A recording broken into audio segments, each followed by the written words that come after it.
อ่ะอ่ะอ่ะอ่ะมาพี่ลูกมาสิหาแม่ไปลูกไว้โอ้ยโอ้ยนางตื่นนอนนางนอนเต็มตานางนอนหลายนอนก็แต่11 โมงนอนก็แต่11 โมงหักกระตื่นนี่บอกโคตรจ้ะ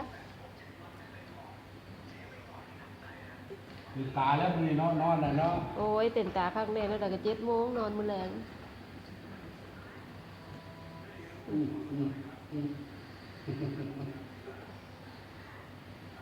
เดินนอนได้ใหญ่แล้วก็ได้แล้วจะเลิศหรือเปล่าร้องเพลงเนาะ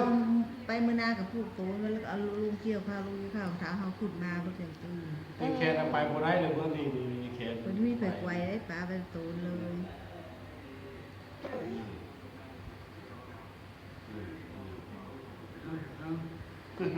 ถ้าเป็นยังอันแข็งยังยอเนี่ยนะดื้อของมันจะ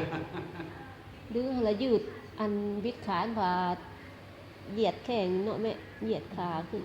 เบิ่งลิ้นค่ะ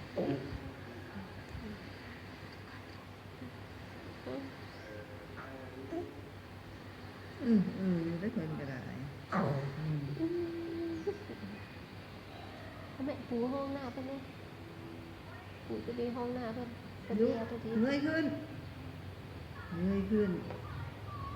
เงยขึ้นเตะ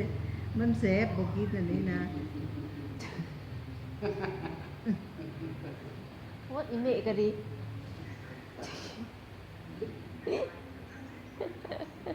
บุกก็เล่นอยู่ลีได้กระดึบกระดับกระดึบกระดับอยู่ตื่นนอนมาก็เป็นแนวนั้นละบาดอันกุ้นน่ะนักกระไดเพื่อจะคูข้าวไปล่ะฮะว่าจะเป็นแนวนั้นหรือ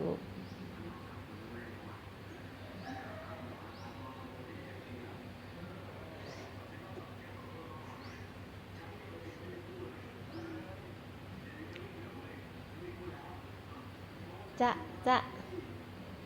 ไก่กุ๊กกุ๊กไก่เลี้ยงลูกไม่เป็นไรไม่มีบ่ได้เมื่อยสิเมื่อยจะเกลือตายอย่างคือยาได้เมื่อย